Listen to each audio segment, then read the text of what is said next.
Universitas Diponegoro merupakan salah satu perguruan tinggi yang berada di kota Semarang, Jawa Tengah. Pandemi tidak menghalangi segala hal. Undip mendukung mahasiswanya untuk berkontribusi pada negeri melalui kuliah kerja nyata. Hai, perkenalkan saya Risma Herninda, mahasiswi Bahasa dan Sastra Indonesia Universitas Diponegoro. Lokasi KKN yang aku pilih berada di Kampung Cipendei, Desa Rangkas Bitung Timur, Kecamatan Rangkas Bitung, Kabupaten Lebak, Provinsi Banten. Kualitas yang Anda berikan jangan sembarangan. Jadi ketika Anda nanti melakukan pengabdian masyarakat, curahkan betul bahwa pengabdian itu bagian dari ibadah Anda kepada Allah SWT. Pengabdian pun dimulai. Survei menjadi hal yang utama dalam melakukan kegiatan ini, supaya tahu permasalahan apa yang kira-kira bisa ditangani dan kontribusi apa yang bisa dilakukan oleh mahasiswa. Tema yang diusung pada KKN tahun ini adalah pemberdayaan masyarakat menuju pasca pandemi COVID-19 berbasis Sustainable Development Goals. Ditinjau dari segi fisik wilayah, Desa Rangkas Bitung Timur ini merupakan daerah yang agraris, lahan pertanian dan perkebunannya sangat luas. Terdapat perkebunan kelapa sawit di Desa Rangkas Bitung Timur. Perkebunan ini dikelola dan dimiliki oleh negara. Namun warga setempat menjadi buruh atau pekerja di perkebunan kelapa sawit tersebut. Masyarakat setempat menggunakan pelepah kelapa sawit yang sudah tua menjadi krei, kemudian diperjualbelikan ke masyarakat luas. Kampung Cipendei merupakan kampung yang rawan banjir. Dan sekarang kami sedang menuju lokasi pembangunan jembatan bersama Pak RT. Jembatan yang dibangun sangat sederhana, terbuat dari bambu. Selanjutnya kami menuju SDN 3 Rangkas Bitung Timur. Di sini kami berfokus untuk menyelesaikan program yang berkaitan dengan tujuan SDGs nomor 4, yaitu pendidikan berkualitas. Ternyata di sini masih banyak siswa yang belum bisa membaca, padahal mereka sudah menduduki bangku kelas 4, 5, bahkan di kelas 6. Well, di sini menjadi poin utama dari program yang aku jadikan sebagai program unggulan, yaitu pelatihan bagi guru mengenai metode akselerasi baca tulis siswa. Terdapat 9 langkah dalam mencapai metode akselerasi baca ini. Metode tersebut tergolong efektif untuk diterapkan untuk para siswa yang belum bisa membaca dan menulis. Selanjutnya adalah implementasi metode yang sudah dilakukan saat pelatihan. Ayo coba. Ala. Ya, terus MAT. MAT. Mat. Alamat. Yeay. Ini adalah hari selanjutnya. Mereka sangat antusias untuk belajar membaca dan menulis. Mereka adalah generasi penerus bangsa. Sudah seharusnya kita mengamalkan ilmu-ilmu yang sudah kita miliki dengan mengajarkannya kepada mereka. So, kita bisa mencapai tujuan dari Sustainable Development Goals. Tak kenal maka kenalan. Lucu banget mereka ketawa-ketawa gitu, malu-malu waktu memperkenalkan diri mereka.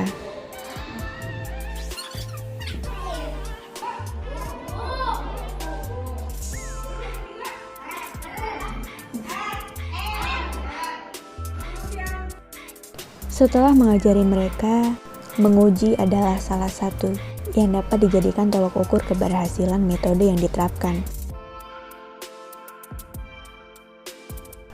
Kemudian mereka diberikan lampiran sebagai bentuk latihan untuk menulis dari huruf yang dimulai dari ujung ke ujung, titik ke titik.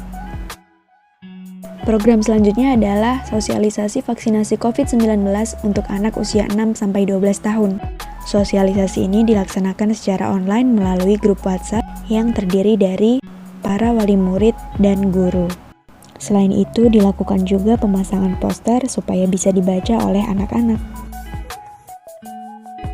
Fenomena yang ditemukan di masyarakat Kampung Cipendei adalah rendahnya tingkat literasi masyarakat. Oleh sebab itu, program yang ketiga adalah pendirian sudut baca, sarana peningkatan literasi masyarakat. Senang banget karena anak-anak di sini pada antusias untuk membaca. ternyata ada beberapa anak yang belum bisa membaca. Jadi kami dampingi dan ajari untuk membaca. Semoga sudut baca ini bisa bermanfaat untuk masyarakat Kampung Cipendei. Salam literasi. Proker ini kan adanya sudut baca ya Pak untuk Kampung Cipendei. Gimana Pak? Ya, kami warga Cipendei sangat terima kasih nih kepada Mas Yusa dari Undip ya. Nah, Iya. Jadi untuk membantu akan membaca untuk anak-anak kami ini ya di Kampung Cipendei, terutama di Denah di Posyandu ya, gitu. Ya, mudah-mudahan ini ada manfaatnya bagi kami gitu kan, dan Amin. untuk selanjutnya untuk yang dari mahasiswa ini tujuannya ini akan lebih bagus nanti ke depannya kan, kita membimbing masyarakat Cipendei. Iya. Itu aja Neng ya. Iya. Terima kasih nih atas bantuannya untuk masyarakat Cipendei. Terima kasih. Terima kasih Pak. Nah, ya. Pergaulan bebas yang terjadi di kalangan remaja menyebabkan adanya penyalahgunaan narkoba. Oleh sebab itu, kami mengadakan program kegiatan sosialisasi bahaya narkoba bagi penerus bangsa bersama Badan Narkotika Nasional Provinsi Banten dan SMA Negeri 2 Rangkas Bitung. Terkait dengan permasalahan narkotika ini adalah permasalahan dunia, bukan hanya Indonesia. Tetapi kita berbicara di Indonesia, narkotika dan obat-obatan ini sudah menjadi suatu ancaman yang membahayakan kehidupan manusia, khususnya di Indonesia.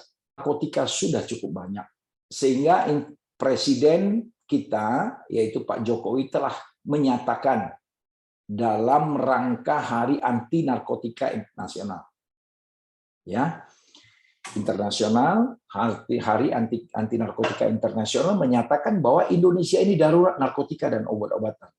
Oleh karena itu, Presiden mengeluarkan satu instruksi. Ya, yang terakhir instruksi nomor 2 yang dikeluarkan, instruksi nomor 1 dan nomor 2.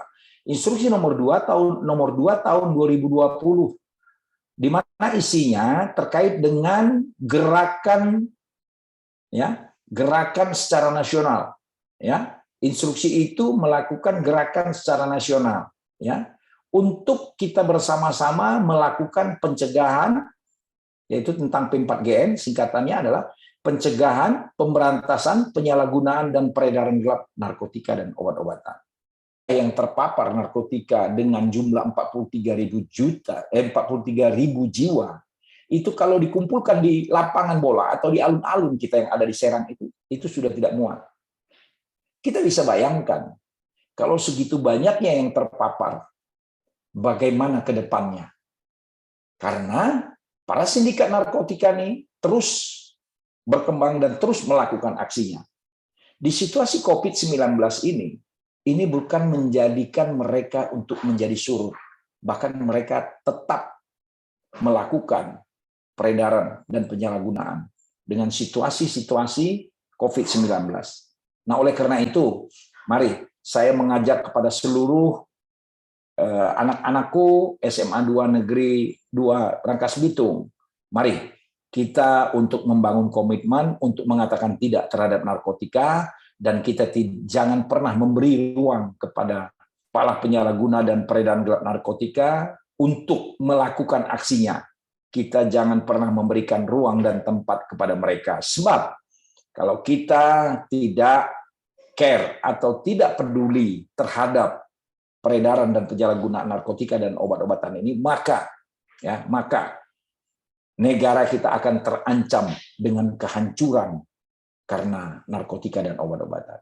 Oleh karena itu, jangan pernah mencoba narkotika. Kita lihat di layar kita ini, ya, bagaimana dampak fisik penyalahgunaan narkotika. Yang sebelah kiri itu foto yang sama, ya, personil yang sama, tapi kiri dan kanan. Sebelah kiri, kalau kita melihat yang sebelah kiri, ketika yang bersangkutan ataupun oknum atau orang tersebut belum menggunakan narkotika dan obat-obatan. Nah, ketika menggunakan narkotika dan obat-obatan, maka akan terjadi perubahan secara fisik. Ya, jadi kelihatan tuanya. Nah, ini dampak fisik. Kita lihat lagi slide berikutnya, itu ada di Indonesia yang terjadi terhadap aktor kita, yaitu si Danuarta. Ya, kita lihat ini Roger Danuarta, orangnya begitu ganteng, putih, bersih ketika dia belum menggunakan narkotika dan obat-obatan. Nah, ketika sudah tertangkap waktu beberapa tahun yang lalu, Roger Danuarta ini kita bisa melihat dari foto yang disambingkan ketika dia belum menggunakan dengan sesudah menggunakan, maka terjadi perubahan yang sangat drastis. Ini perubahan antara seperti anak dengan bapak. Seperti anak dengan bapak. Inilah perubahan yang terjadi ketika seseorang menggunakan narkotika yang sudah adiktif. Next, ini ada slide berikutnya. Kita lihat contoh yang berikutnya. Contoh yang berikutnya yang menggunakan secara fisik ini. Ini perubahan Whitney Houston ketika beliau belum menggunakan narkotika atau ganja atau kokain.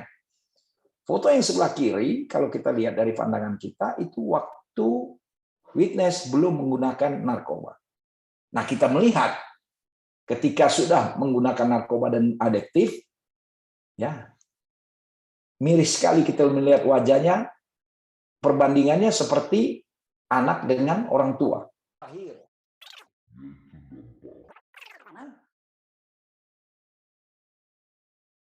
1, 2, 3. Selamat pagi.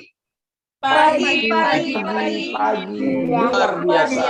Hidup sehat dan terhormat narkoba. Ya, kita close tepuk tangan. Baik. Ingat, apa yang kita ucapkan adalah janji, dan janji itu adalah sumpah yang harus kita lakukan. Ketika kita tidak melakukan ini, ingat bahwa Allah katakan, engkau sudah berjanji di hadapanku. Lakukan ini. Bagaimana cara melakukannya? Tidak usah rumit. Lakukan itu pada diri sendiri. Minimal kita mengantisipasi diri sendiri untuk mencegah itu. Kita mengucapkannya dalam hati kita. Mengatakan, hiduplah sehat dan terhormat tanpa narkoba.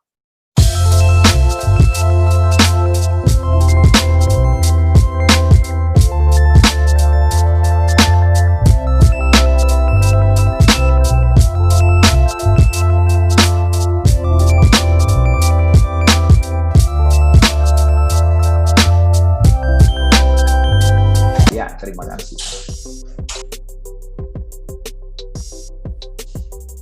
Baik, sepertinya sudah tidak ada yang bertanya, Bapak. Alhamdulillah atas terselenggaranya semua program kegiatan KKN Tim 1 Universitas Diponegoro tahun 2022. Terima kasih banyak kepada semua pihak yang terlibat. Semoga semuanya bermanfaat.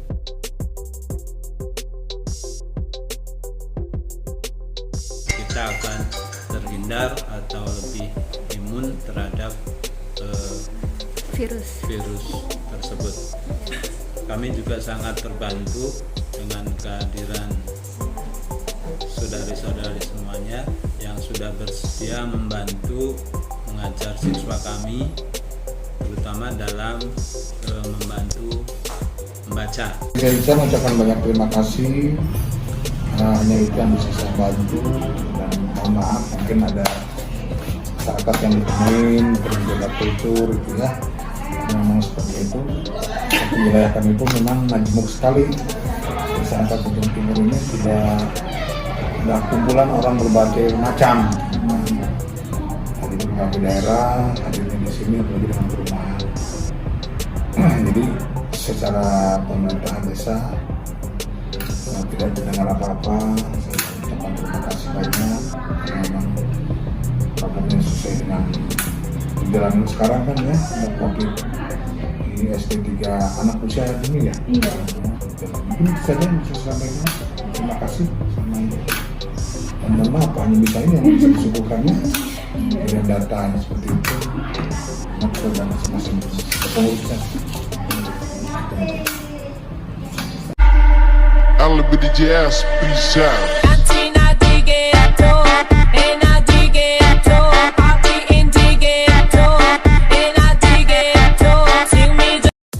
Saya Risma Herminda, terima kasih dan sampai jumpa di video selanjutnya.